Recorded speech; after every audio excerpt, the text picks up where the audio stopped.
O mundo visivelmente está sendo marcado pelos finais dos tempos. E também há sinais de uma grande crise mundial acontecendo. As nossas vidas se mostram cada vez mais curtas e passageiras aqui na Terra. Estamos vivendo um cenário onde a pobreza e a fome ceifam vidas como nunca antes, onde os falsos profetas proliferam, a desesperança aumenta e as almas estão sendo vastamente perdidas. Mas, em meio a tudo isso, reconhecemos a urgência da nossa missão. Há uma luz de esperança através dos Gideões missionários da última hora. Esse é um projeto do coração de Deus, como guardiões da fé e da ação social. Com mais de 44 anos de história e um exército de mais de 1.000 famílias de missionários, nos dedicamos à obra missionária que transcende fronteiras. Estamos em 21 nações, tocando inúmeras vidas com o Evangelho de Cristo. No entanto, sabemos que ainda é pouco, pois há milhões e milhões de pessoas para serem alcançadas pela palavra de salvação. Nós, os Gideões missionários da última hora, estendemos um convite a todos aqueles que sentem o chamado para unirmos nossas forças nesta causa. Você já pensou no que apresentará diante de Deus no dia do juízo final? Pois, neste momento crucial da história da humanidade, a verdadeira medida de nossas vidas será determinada pelo que fizemos em prol do reino. A vida aqui na terra é breve, como um piscar de olhos, mas no céu ela será eterna. Oh, glória, aleluia! É hora de agir. É hora de juntos fazermos missões no Brasil e nas nações, pois essa é a ordenança do Senhor e nossa tarefa mais importante que temos nessa vida. Venha fazer parte deste exército de Cristo, apoiando a obra missionária dos Gideões. O Espírito Santo está nos conduzindo a fazer missões nesta hora final. Gideões missionários da última hora, unindo o Brasil para evangelizar o mundo.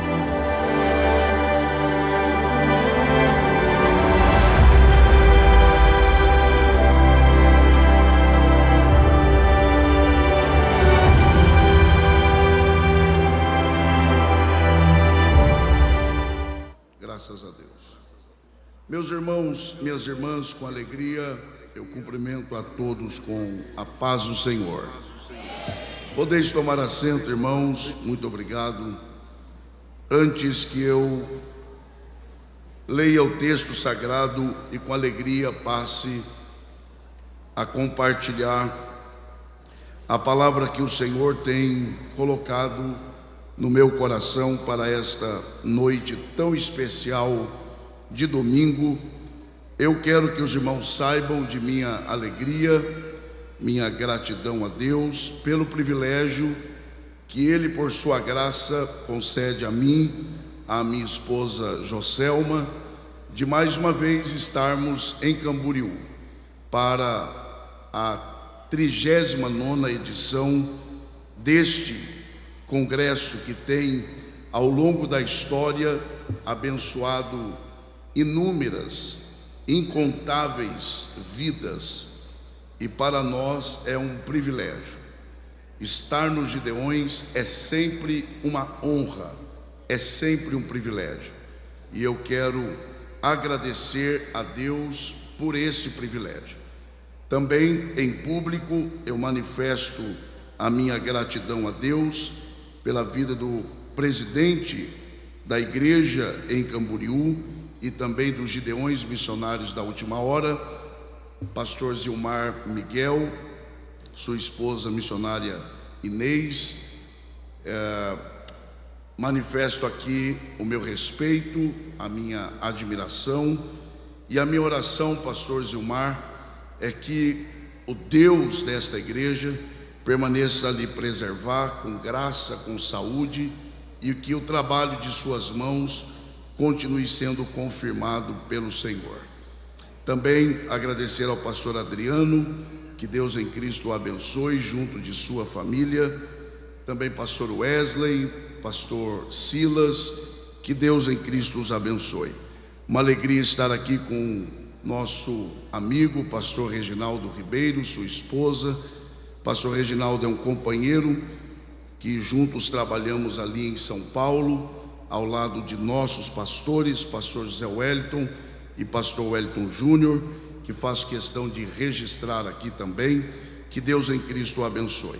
Também aos que já pregaram, o missionário Ronaldo, pastor André, pastor Antônio Márcio, que Deus também em Cristo os abençoe.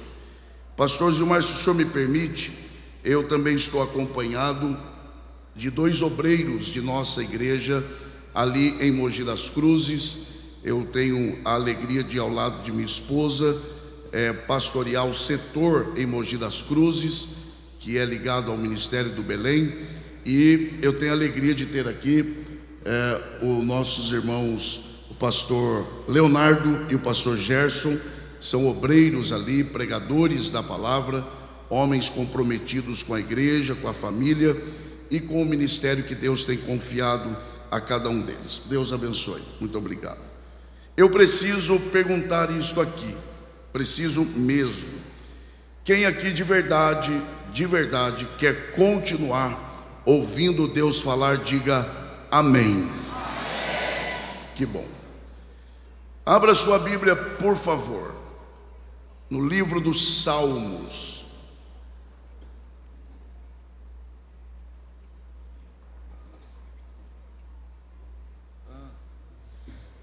É uma luta, hein?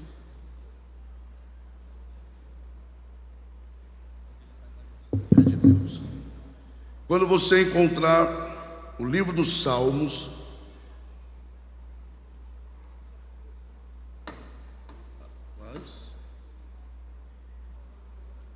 no chão, né? Localize aí, por favor, os Salmos de número 116. Quem aqui ainda tem forças para dar glória a Deus? Obrigado. Quando você encontrar os Salmos de número 116, identifique aí, por favor, o verso de número 12. Pois leremos a partir deste verso e encerraremos a leitura no verso de número 14.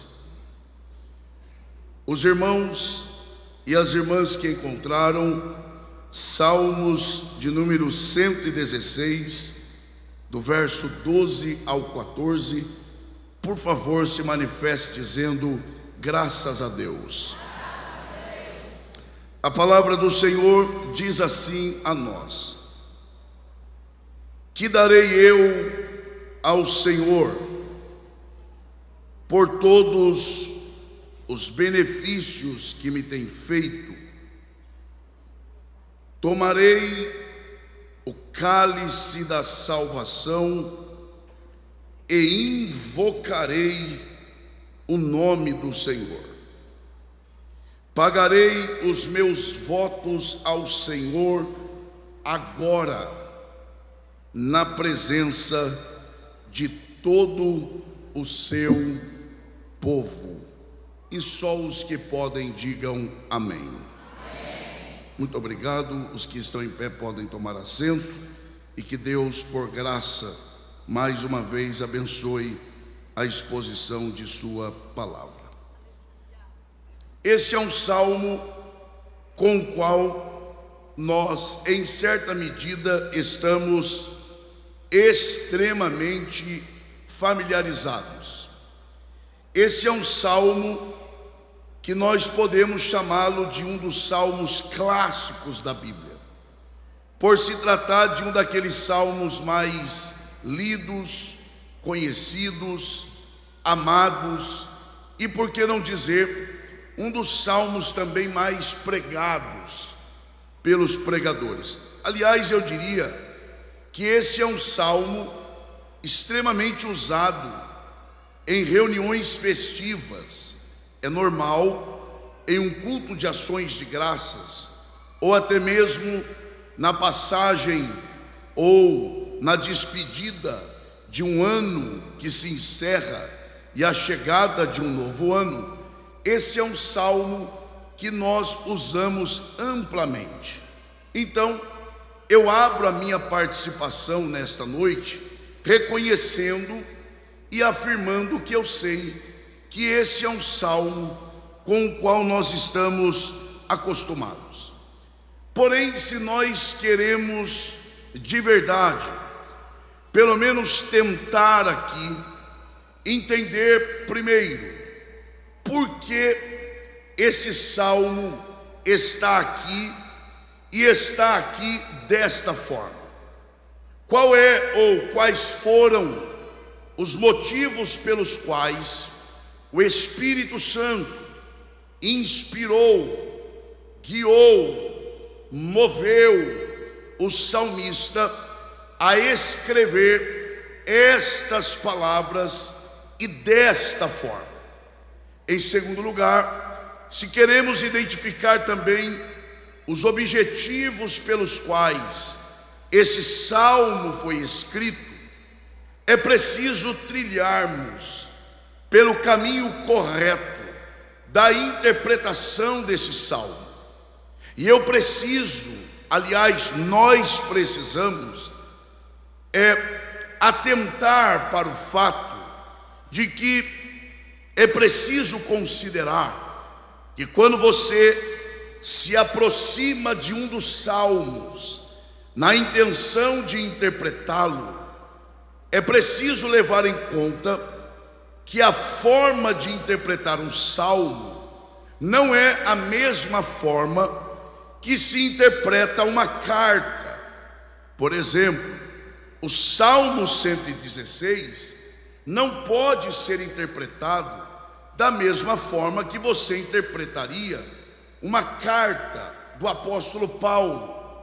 Primeiro, porque carta, em linhas gerais, estabelece doutrina, estabelece verdade absoluta, enquanto os salmos, eles não têm esta finalidade, aliás, nem podem, porque na verdade, o livro dos Salmos, ele compõe aqueles livros chamados de livros poéticos, que são livros que expressam sentimentos e que por isso não podem, em hipótese alguma, estabelecer doutrina.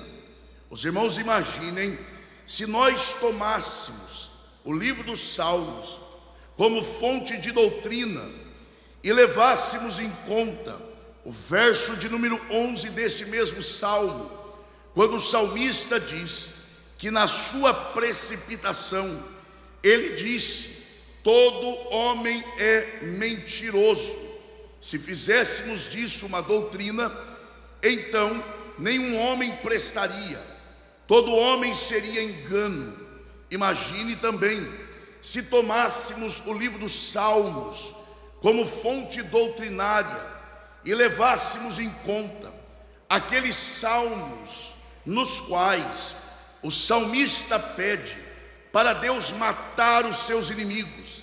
Seriam salmos contraditórios à ordem de Deus para que não se mate um ao outro.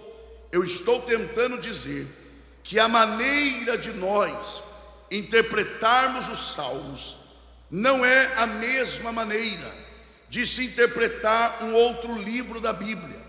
É preciso considerar algumas verdades e algumas condições interpretativas.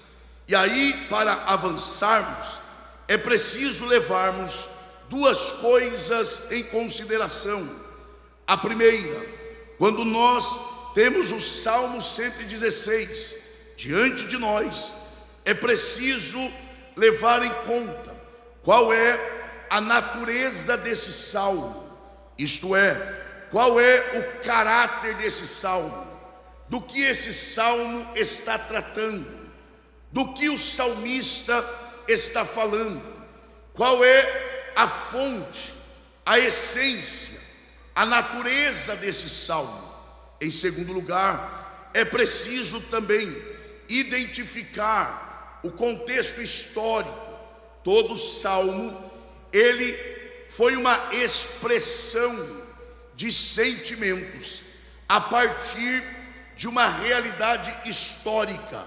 Portanto, o Salmo 116, para ser interpretado corretamente, ou pelo menos tentarmos, é preciso que nós identifiquemos o que levou o salmista a expressar estas palavras.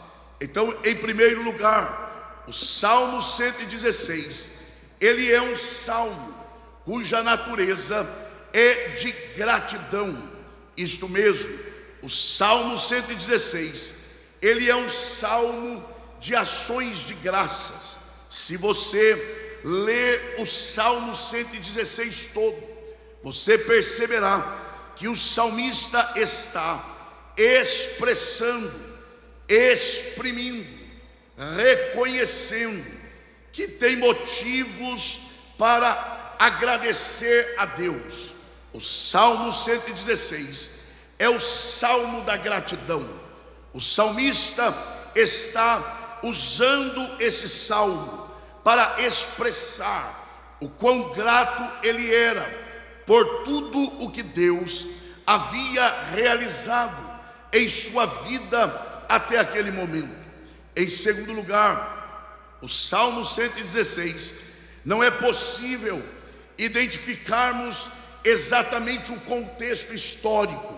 O que se pode perceber era o estado de espírito do salmista, e isto pode ser visto a partir do verso de número 7, e isto é importante para tentarmos entender onde Deus quer nos levar nesta noite. A partir do que está no verso 7, é possível perceber qual era o estado de espírito do salmista quando ele escreve estas palavras de gratidão. Olha o que está no verso de número 7, ele diz: volta minha alma a teu repouso, pois o Senhor te fez bem. Ouça-me, por favor. O salmista, quando escreve esse salmo, ele está com a mente sossegada, ele está com o coração tranquilo, ele está com a alma em paz. E percebam, eu vou repetir isso aqui. Quando o salmista escreve o Salmo 116, ele está em paz, ele está em repouso, ele não está sofrendo nenhum tipo de pressão, ele não está sendo perseguido, ele não está sendo caluniado. Pelo contrário, a mente está em paz, a alma está tranquila, o coração está sossegado. Agora eu me dirijo a vocês que me ouvem nesta noite. O que você costuma fazer em dias de paz? O que você faz em dias de tranquilidade? Você vai para a praia, vai para a casa de campo, vai curtir o feriado. Olha o que o salmista faz. Ele está com a mente tranquila, ele está com a alma e o coração sossegados. O que é que ele faz? Ele usa esse tempo de tranquilidade para revisitar o passado, para se lembrar da sua trajetória. E à medida que ele vai se lembrando, ele vai percebendo o quanto Deus havia sustentado a sua vida. Na verdade, o salmista estava aqui cumprindo um princípio, o princípio dito pelo profeta Jeremias, quando ele diz: eu trarei à minha memória aquilo que me dá esperança. O grande problema é que a gente usa esse texto e pratica esse princípio apenas em dias difíceis. Quando as coisas apertam, a gente diz: eu vou trazer à minha memória aquilo que me dá esperança. O salmista, ele pega o caminho inverso e ele decide: eu vou usar esse tempo de paz para me lembrar do que Deus fez na minha trajetória. E à medida que eu for lembrando, eu vou aprofundando as raízes da minha fé, porque dia de paz não dura para sempre, dia de tranquilidade não dura para sempre. E aí ele sabia: logo, logo eu enfrentarei uma nova batalha, mas hoje em paz eu vou aprofundar as minhas raízes, para que quando o vento soprar de novo, eu permaneça de pé na presença do meu Deus. É isso, o salmista está fazendo isso. A mente em paz, o coração em paz, a alma sossegada. Ele começa a revisitar a história, a se lembrar da trajetória, a se lembrar por onde ele passou. E à medida que ele faz, ouça-me por favor, ele se lembra, em primeiro lugar, conforme os versos 3 e 4, ele se lembra que quase perdeu a vida. Imagine, ele está revisitando a sua história, ele está se lembrando da trajetória, e ele começa a se lembrar: um dia eu quase perdi a minha vida, um dia me perseguiram tanto que eu quase sucumbi. Ele está se lembrando, mas ele também se lembra, conforme os versos 1 e 2, que ele clamou e Deus o ouviu. Ele pediu e Deus o atendeu. Aliás, esta é a dinâmica do Salmo 116. Para um leitor dedicado à palavra, se você ler o Salmo 116 com atenção, você perceberá que a expressão chave desse salmo é esta: eu clamei, ele me ouviu; eu pedi, ele me atendeu; eu orei, ele veio em meu favor. O salmista está se lembrando que sim, ele quase perdeu a vida, mas quando clamou, Deus o atendeu. Este salmo, para a gente avançar um pouco, ele é um salmo extremamente pessoal. Eu vou dizer mais, ele é um salmo da intimidade do salmista. É como se fosse uma espécie de diário do salmista. Ele está contando parte da sua experiência, parte da sua trajetória. Ele está se lembrando. Esse é um salmo da intimidade. Ele é um salmo intimista.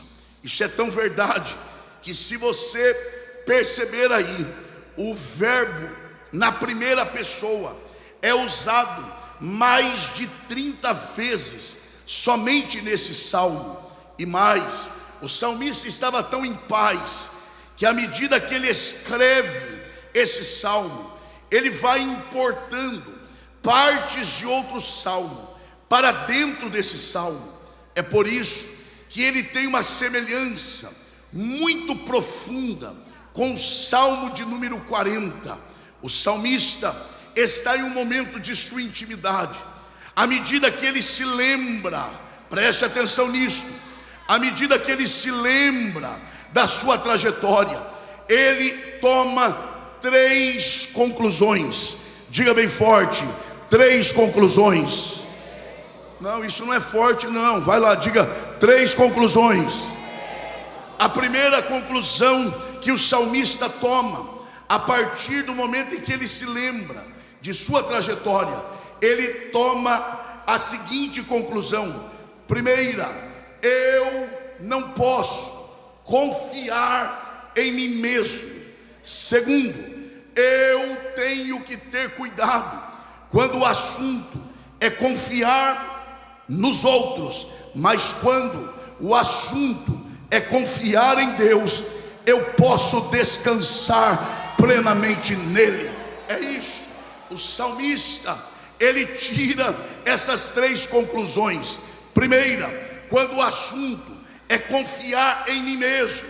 E aí, pastor Zilmar, e me dirijo ao senhor com muito respeito, é claro, em um tempo em que muitos estão incentivando as pessoas, e aí, às vezes em nome da fé, a confiar em si mesmo, a extrair o que você tem de melhor, a dizer, há um potencial dentro de você, explore o que você tem de melhor. O salmista, ele se lembra da sua trajetória, e ele conclui: eu não posso confiar em mim mesmo.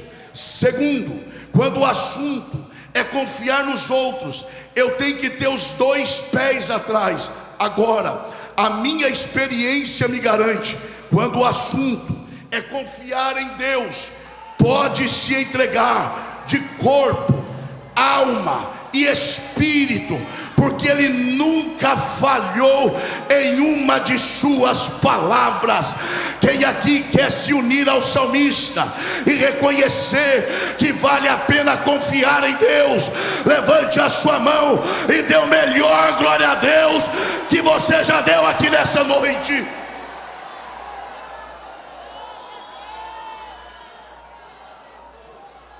Agora, nós precisamos avançar. Agora, é claro, o salmista, quem ainda me ouve, diga amém. O salmista é extremamente organizado. Aliás, Deus não erra nas suas escolhas. Ele é organizado. Ele vai escrever o salmo, e à medida que ele escreve, ele vai, se eu fosse você não perderia isso, ele vai estruturando o salmo. Olha isso, ele abre o salmo dizendo, primeiro, ele fala sobre as suas aflições, os perigos que ele enfrentou. Ele está se lembrando: eu fui afligido, eu sofri perigo, eu fui afrontado, eu fui perseguido. E ele está registrando, porque a alma está em paz, e ele não está se lembrando com remorso, com rancor, com ressentimento. Não, ele está se lembrando, a alma está em paz, e ele está se lembrando: um dia me perseguiram lá, um dia armaram para mim lá, e teve um dia que parecia que eu ia morrer, porque a cilada foi muito bem armada. E ele vai contando as aflições, os perigos, mas ele também conta, preste atenção nisso aqui, ele também se lembra que no dia da aflição, ele contou sobre ela para a pessoa certa. Eu vou repetir, ele está se lembrando da aflição que sofreu, mas ele diz: mas eu decidi contar para a pessoa certa. Eu me apresentei diante de Deus. Oh, glória a Deus, oh, glória a Deus. O Senhor me autoriza a dizer isso aqui nessa noite. Aprendamos a contar as nossas aflições àquele que de fato pode dar o escape. Oh, glória. Eu fui afligido, eu fui alvo de ataque, mas eu contei para Deus. E quando eu contei para Ele, eu experimentei a bondade dEle, a compaixão dEle e a libertação dEle. Diga bem forte: quando eu conto as minhas aflições à pessoa certa, coisas certas me acontecem. Deixa eu te dizer uma coisa aqui. Deixa eu lhe dizer uma verdade aqui. nós temos alguns problemas, eu diria vários. Um deles, nem todos, é achar que o culto é dividido em partes. Por exemplo, vamos orar, logo depois vamos adorar a Deus com os hinos, depois vamos ler a Bíblia, depois vamos ouvir uma palavra, e agora que já temos adorado, vamos ouvir a pregação. Como se orar não fosse adoração, como se cantar não fosse adoração, como se pregar não fosse adoração. Aliás, quer saber de uma coisa? Quem é que está aqui? Diga amém. Tem gente que nem diz, né? Porque às vezes até esqueceu que está aqui. Vai lá, quem está aqui, diga amém. Estar aqui não garante que você está cultuando, porque na verdade o culto não começa quando o pastor ora para começar. O culto começa ou não quando você sai de casa. Quando você sai de casa e diz assim: eu vou na igreja porque hoje é os Gideões e lá é um ambiente agradável, é muito legal, tem muitas coisas no entorno, então não tem culto para você. Agora, se você sai de casa dizendo: eu vou lá porque eu quero contemplar a formosura do meu Deus, pronto, meu irmão, o culto não começa quando ora aqui, o culto já começou lá na sua casa. Pastor, e o que isso tem a ver? Porque na verdade todo o culto é um ato de adoração. A gente ora adorando, a gente canta adorando, a gente oferta adorando, eu prego adorando. No meu espírito, pastor Reginaldo, de vez em quando eu falo enquanto eu prego: o Senhor, receba este ato, o meu esforço físico, o meu intelecto, a minha emoção, receba como um ato de adoração. Enquanto o pregador prega, ele adora. Enquanto você ouve pregação, é um ato de adoração. Você crê nisso? Diga amém. Então levante a mão mais alto que você puder. E aqui nós vamos fazer um momento de adoração. Diga bem forte para Camboriú saber que os Gideões já começou. Diga bem forte: o meu Deus é bom, é compassivo e é libertador. Esta mão que você levanta para adorar, toque o ombro da pessoa que está perto de você com respeito, é claro, e diga para ela: em nome de Jesus, você vai experimentar a bondade de Deus, a compaixão de Deus e a liberta. Oh, glória a Deus. Oh, Deus.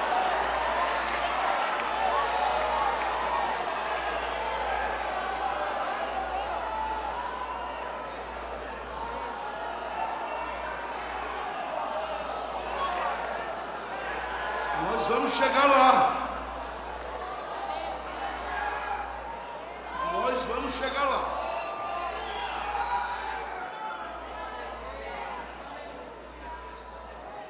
Diante de tudo isso, quem ainda me ouve, diga amém.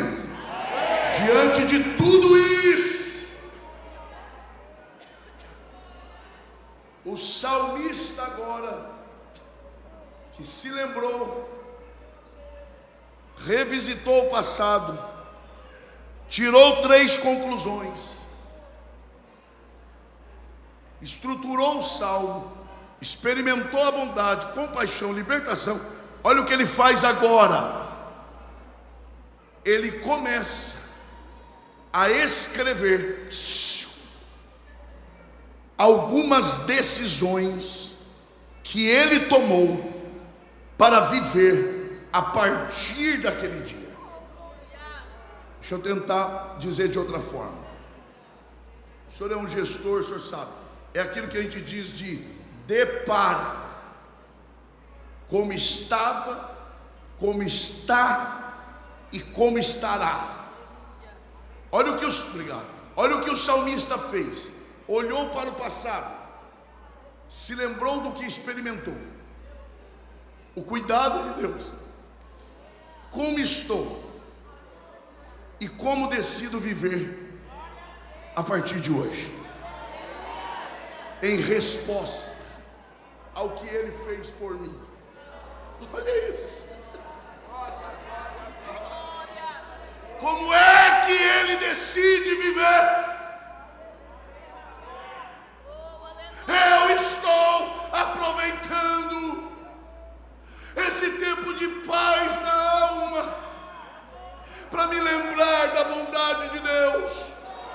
E o que eu faço com isso a partir de hoje? Já sei. Olha o verso 1. Que decisão é essa? Amo ao Senhor, porque ouviu a minha voz e a minha súplica. Que decisão? Ele diz: já sei, a partir de hoje, se eu amava a Deus, eu vou amar ainda mais. Se eu trabalhava para Ele, eu vou trabalhar ainda mais. Tem um grupinho por aí dizendo: você está fazendo demais, você está se esforçando demais, as pessoas nem reconhecem o seu trabalho, as pessoas nem valorizam o seu trabalho. Não tem problema, eu sei por onde passei, eu sei o que eu enfrentei, eu sei o que Deus fez por mim. E se eu trabalhava, vou trabalhar mais. Se eu amava, vou amar mais. Oh glória a Deus, oh glória a Deus, oh glória a Deus. Você crê que Deus está falando aqui nessa noite? Então, onde tiver mãos levantadas, Deus renova as tuas forças para fazer mais, para trabalhar mais, para se esforçar mais e amar mais.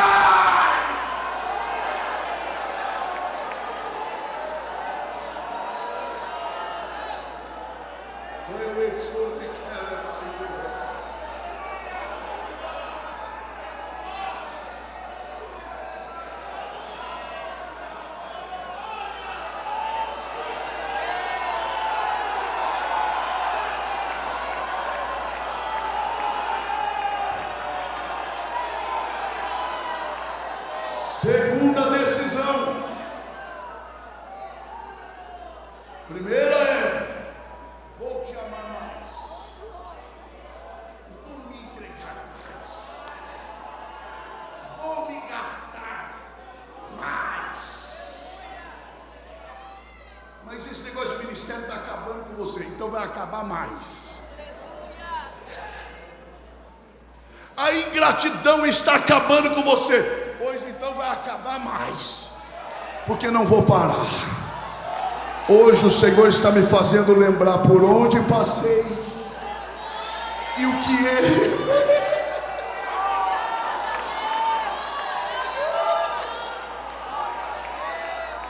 Segunda decisão,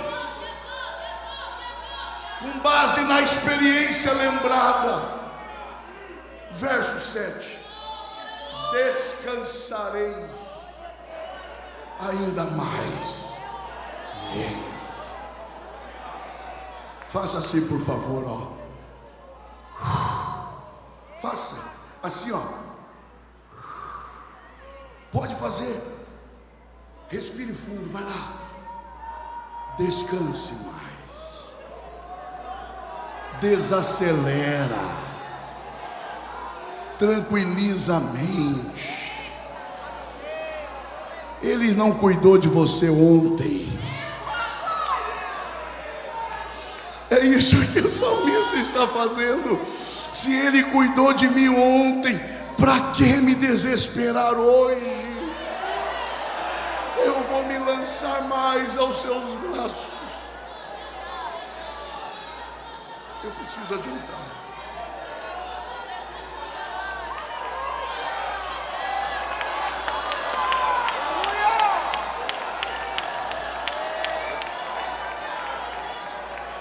Olha a outra decisão dele, verso 9.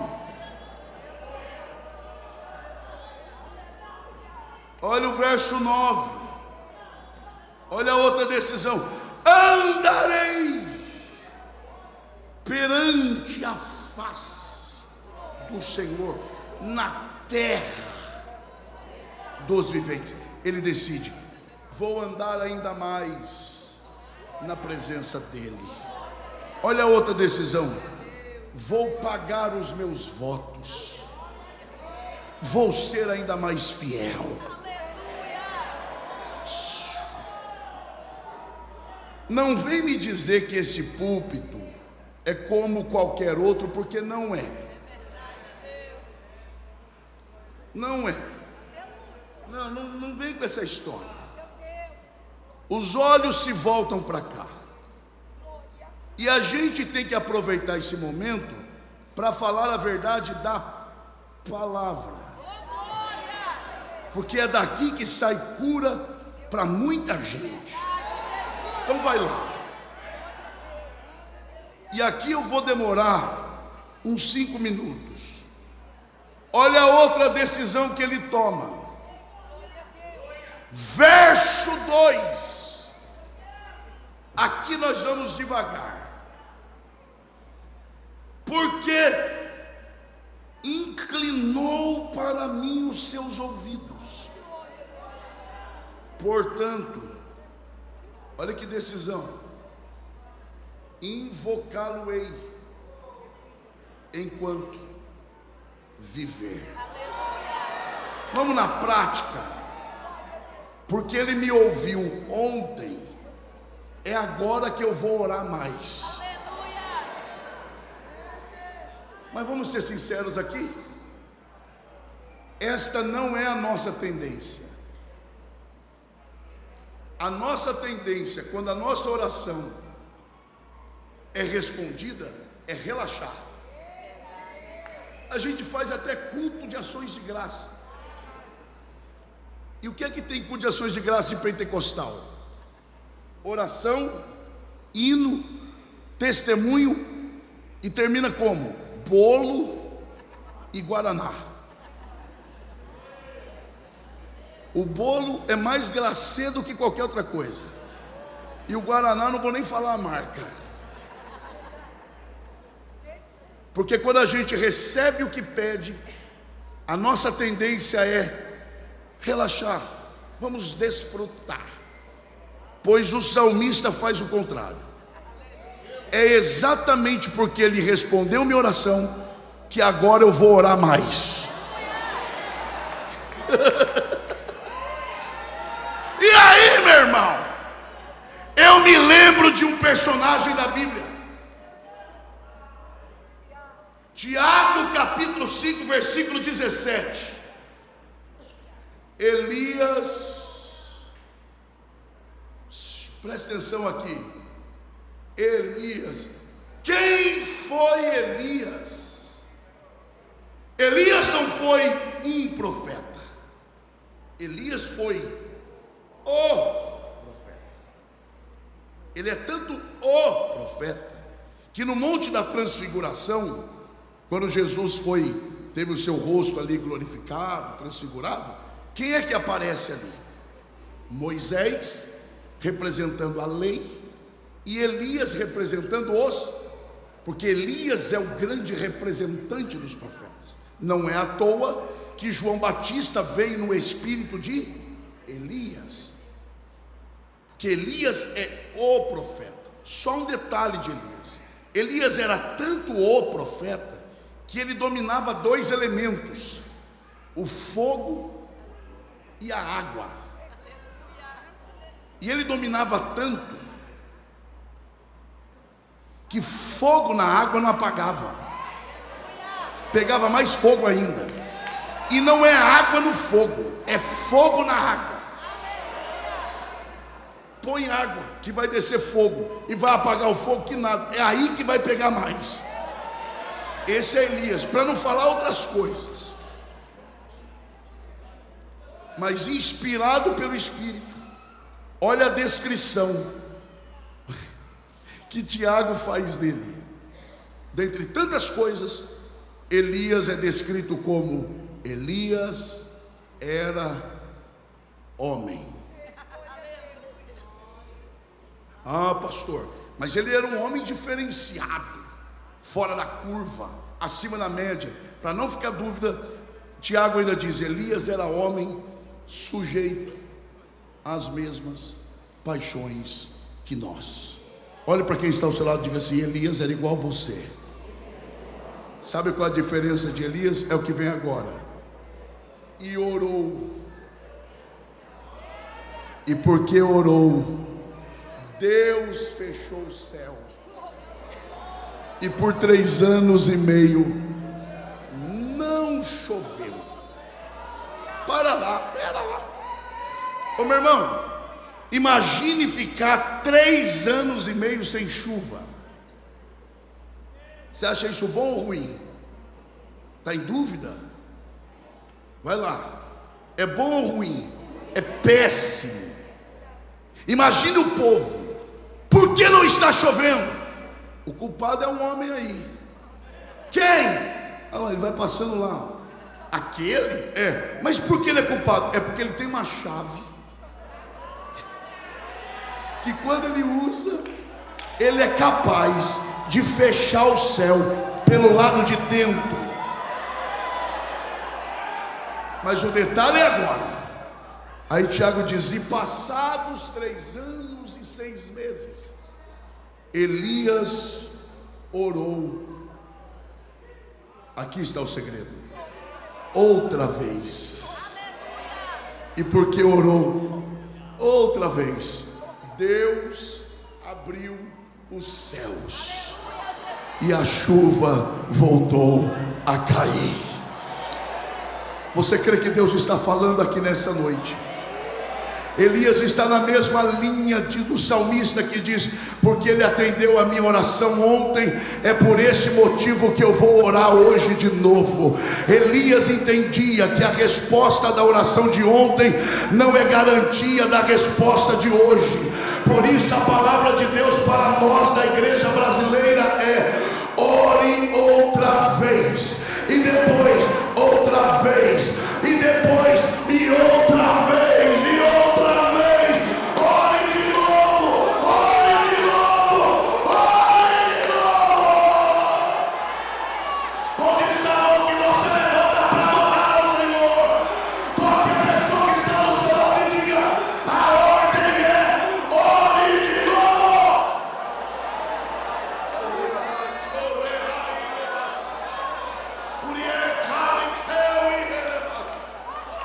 Quem está entendendo a voz de Deus aqui nesta noite?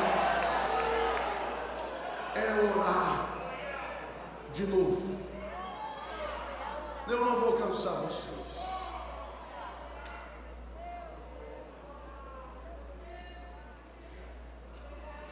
Mas o que é que o salmista recebeu de tão especial? Faz um esforço aí. De tão especial que ele diz: que darei. Faz um esforço aí. Que darei. É muita coisa que ele recebeu. Eu vou ficar só com uma. Verso 3. Olha o que ele diz no verso 3. Cordéis da morte me cercaram, e angústias do inferno se apoderaram de mim. Encontrei aperto e tristeza. Olha bem para cá. Ele está se lembrando do passado, e dentre tantas coisas ele se lembra: eu estou me lembrando de um período da minha vida em que as cordas da morte me cercaram, angústias do inferno se apoderaram de mim. Eu encontrei aperto com as cordas da morte e tristeza com a angústia do inferno. Olhe para cá. É mais ou menos isso aqui.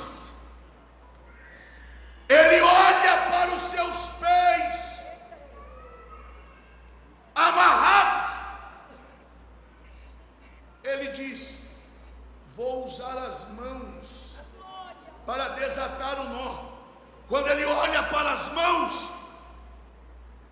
as mãos também estavam amarradas. Preste atenção aqui. Veja se não é a repetição do Salmo 40. Não desvie o olhar por nada. Esperei com paciência pelo Senhor. Olha isso. E Ele inclinou-se para mim, ouviu o meu clamor, tirou-me de um lago horrível, de um charco de lodo, pôs os meus pés sobre uma rocha, firmou os meus passos. Esse é o som de quem já se encontrou na história. Esta é a nossa história. Olha isso aqui. Esperei. Por que ele espera? Não é porque ele quer. Ele espera porque onde ele estava, ele não tinha outra alternativa. Os pés estavam mergulhados no charco de lodo e não tinha como sair com os próprios pés. Então ele olha e diz: eu não consigo me tirar daqui. O jeito é esperar alguém que possa. E enquanto eu esperava, ele me olhou. Quando ele me olhou, eu clamei. Quando eu clamei, ele me ouviu. E como é que você sabe que ele ouviu? Porque ele me tirou de onde eu estava e me colocou onde eu estou hoje. Só um outro detalhe, só mais um. Diga bem forte: inclinou. Não, isso não é forte para Gideões, não. Diga: inclinou. Vamos melhorar. Diga: olhou. Agora mais forte ainda, diga: ouviu. Tirou. Para gravar, diga: olhou, ouviu, tirou. Para eu olhar para alguém, eu consigo olhar a distância. Daqui eu olho quem está lá atrás. Para eu ouvir alguém, eu ouço a distância. Tanto que os irmãos estão lá e estão me ouvindo falar daqui.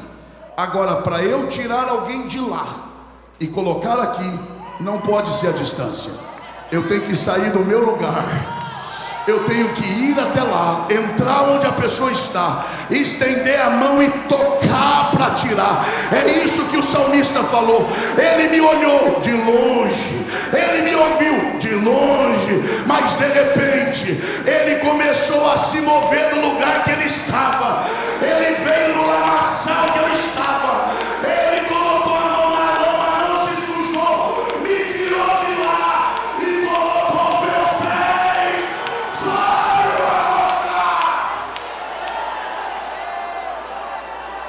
Como é que tem crente que não reage a isso?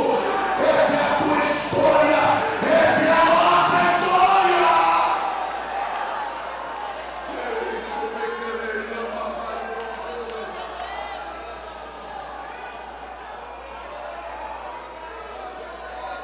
Nós vamos encerrar aqui.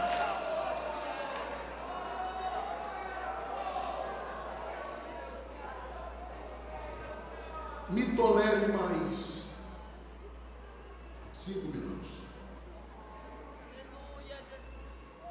E deixe-me subir no ombro de um gigante agora. Porque quando a gente quer enxergar mais longe, a gente tem que subir no ombro de quem é maior do que nós. Aleluia. Charles Wesley. Eu acho isso lindo. Irmão de John Wesley, que diferente de seu irmão, não era lá tão teólogo, era mais poeta e compositor. Quando Charles Wesley comentou esse salmo, sabe o que ele disse? Quando Deus desatou o nó, quando Deus quebrou as cordas da morte que cercava o salmista. E o salmista viu aquelas cordas no chão. Olha o que Charles Wesley disse. O salmista pegou as mesmas cordas e disse: eu vou usar as cordas que me prenderam ao pecado e vou usá-las para me amarrar em Deus. É lindo demais. Ele estava dizendo o seguinte: até hoje eu fui preso ao pecado, a partir de hoje eu vou ser preso do Senhor.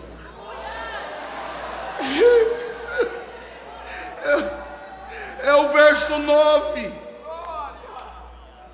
andarei perante a face do Senhor na terra dos viventes. Ou seja, onde Ele for, eu vou chegar. Onde Ele chegar, eu vou estar. Por quê? Porque agora eu sou um preso nele. Eu agora sou amarrado nele. Eu agora, vai lá, eu sou escravo dele. Eu vou dizer isso aqui, porque é o seguinte: nós seremos servos de qualquer jeito. Pastor Júlio Ribeiro, Paulo explica isso em Romanos. Nós seremos escravos de qualquer jeito. A questão é: você quer ser servo de quem? Do diabo ou de Deus? Do pecado ou da santidade? A diferença é esta: ser escravo do diabo é ser escravo para ser preso. Ser escravo de Deus é ser escravo para ser livre. Livre. Quer ver que é verdade? Olha o verso 8 para ver se não é verdade. Porque tu, Senhor, livraste a minha alma da morte, os meus olhos das lágrimas e os meus pés da queda. Sabe o que é isso aqui? Eu estava prestes para cair, para nunca mais me levantar, mas antes que eu caísse, Ele chegou primeiro. E eu que era servo do pecado, eu que era servo do diabo, agora sou servo da liberdade, sou servo de Deus, e eu sou livre. Onde estão os livres aqui? Levante a mão e dê o melhor brado de glória que você pode.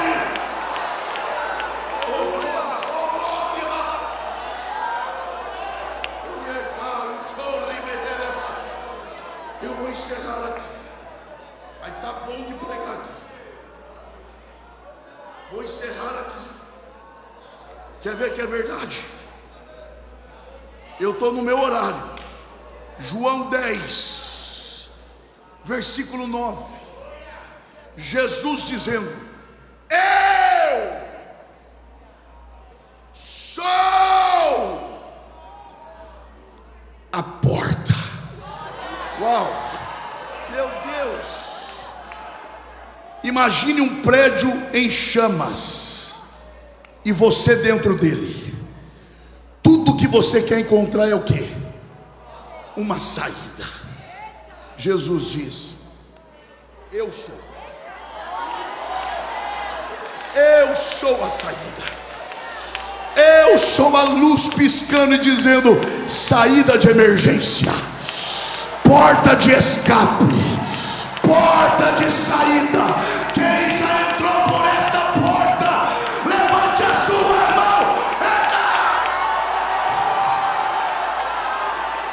Olha isso. Palavras de Jesus. Se alguém entrar por mim, salvar-se-á. Olha o mistério aqui. E entrará e sairá. Não é um mistério? E entrará e sairá. Diga bem forte, pastor Abençoado, diga: entra para sair. É que a gente está acostumado com o relacionamento que prende. Jesus diz: aqui não. Aqui você não entra para ficar preso. Aqui você entra para ser livre. Mas para vós que temeis o meu nome, nascerá o sol da justiça, trazendo salvação debaixo das suas asas. E vocês sairão, correrão e saltarão como bezerros livres, livres, livres, livres. Com a permissão do pastor Gilmar, esteja em pé adorando ao Senhor. Diga bem forte: eu sou livre. Não, isso não é forte. Diga: eu sou livre.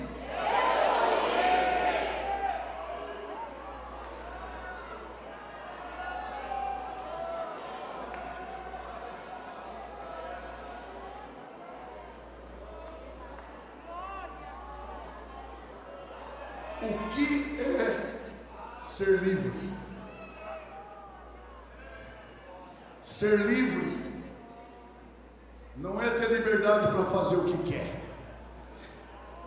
Ser livre não é liberdade para fazer o que deseja. Porque quem faz o que quer é escravo do próprio desejo. Ser livre é ser capaz de dizer sim para o que é para dizer sim, e não para o que é para dizer não. Deus já me libertou. Eu não sou mais escravo do pecado. Ele livrou o meu pé da queda. Como é que eu pago isso? Primeira coisa, e fico aqui: tomarei o cálice da salvação. Que cálice é esse? É o cálice que era dado pelo chefe de família, que primeiro ele tomava e depois escolhia alguém para tomar. E quem era escolhido pensava: se ele que é ele tomou, quem sou eu para não tomar? Veio da mão dele. Eu não vou perguntar nem o que é. Eu não vou perguntar nem se é doce ou amargo, porque se ele tomou e vem da mão dele, eu aceito tudo que vem da mão dele. O salmista diz: sabe como eu vou pagar a minha dívida? É como Paulo disse: eu sou devedor. E sabe como eu vou pagar? Eu vou entregar a minha vida e vou deixar-me gastar. É isso que Deus espera de você. Você que reconhece que Deus te tirou lá do charco de lodo, hoje o que Ele espera é: entregue tudo que você tem para a glória dEle, e Ele te honrará. E eu quero aqui convidar você que quer ser livre. Onde está a primeira pessoa que deseja entregar a sua vida ao Senhor Jesus agora? Eu sei que há alguém aqui, você que ouviu esta palavra e você entende que precisa desta liberdade. Onde está você? Permita que Deus corte essas cordas. Permita que Deus quebre esses laços. Saia correndo do teu lugar e volte para Jesus agora. Onde está você? Pela internet. Onde está você? Eu vou ser objetivo aqui. Onde está você que deseja voltar para os caminhos do Senhor? Corra, o Senhor está te chamando. Onde está você? Onde está você? Aqui está a primeira vida preciosa para Jesus. Faça festa, porque pelo menos no céu, se é para aplaudir, dê glória a Deus também. Dê glória a Deus. Onde está a segunda vida? Aqui está a segunda vida preciosa para Jesus. A terceira vida para Jesus já está aqui. Deus está quebrando o laço agora. Onde está a quarta? Onde está a quinta vida para Jesus? Eu sei que há mais alguém. Onde está você que deseja ser livre? Livre. Aqui está a quinta vida preciosa. Ali está chegando a sexta vida preciosa para Jesus. Bom, era para fazer muita festa, meu irmão. Aqui está chegando a sétima vida para Jesus. Era para fazer muito barulho. No céu tem festa. Onde está a oitava? Aqui está a oitava vida para Jesus. Cadê a nona vida para Jesus? Na verdade já são 9. Onde está a décima? Faça o esforço, não vai embora agora não. Fica para batalhar. Esse é o bom combate. É o combate que vale a pena. É o combate que vale a pena. Onde está a 11ª pessoa? Eu vou encerrar aqui. Mas deixa eu encerrar dizendo isso para você. Jesus nos conta 3 histórias em uma. A de uma ovelha que se perdeu fora do aprisco. A de uma dracma que foi perdida dentro de casa. E a de 2 filhos, um perdido dentro de casa e outro fora. Uma das máximas dessa história é: não é o lugar que define a sua condição. É possível estar em casa e na condição de perdido. Uma outra lição: o pastor foi atrás da ovelha, a mulher foi atrás da dracma, mas o pai não foi atrás do filho. O pastor foi atrás da ovelha porque a ovelha se perdeu por inocência. A mulher foi atrás da dracma. Aqui está mais uma vida. A mulher foi atrás da dracma porque ela foi perdida por negligência. E o pai não foi atrás do filho, porque os pés que te levam para longe de Deus são os mesmos que tem que te trazer de volta para Ele. Eu vou te chamar pela última vez.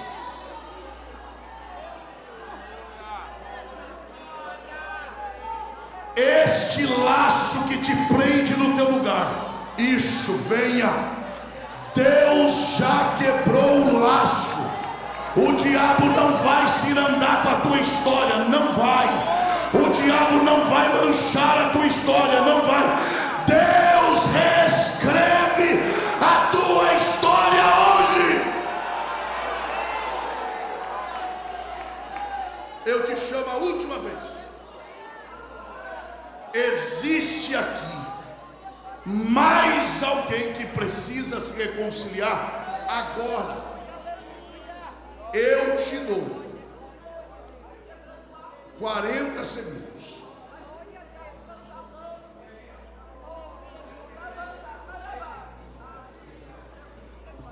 Aqui, ó, 95 pessoas estão aceitando a Jesus pelo YouTube agora.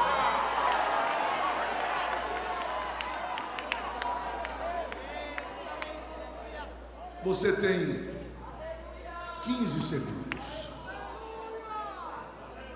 A corda que te amarrava já foi quebrada. Agora depende de você. Saia do teu lugar agora.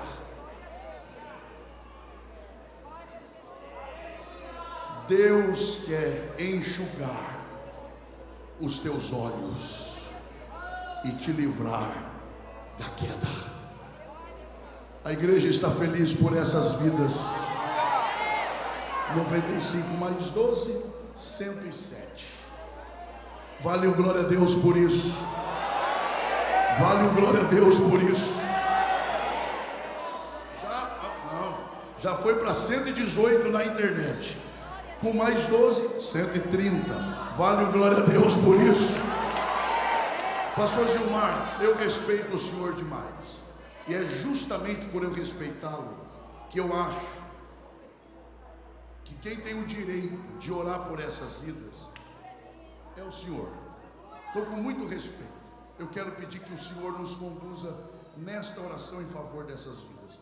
A igreja está feliz e os livres podem dizer glória a Deus.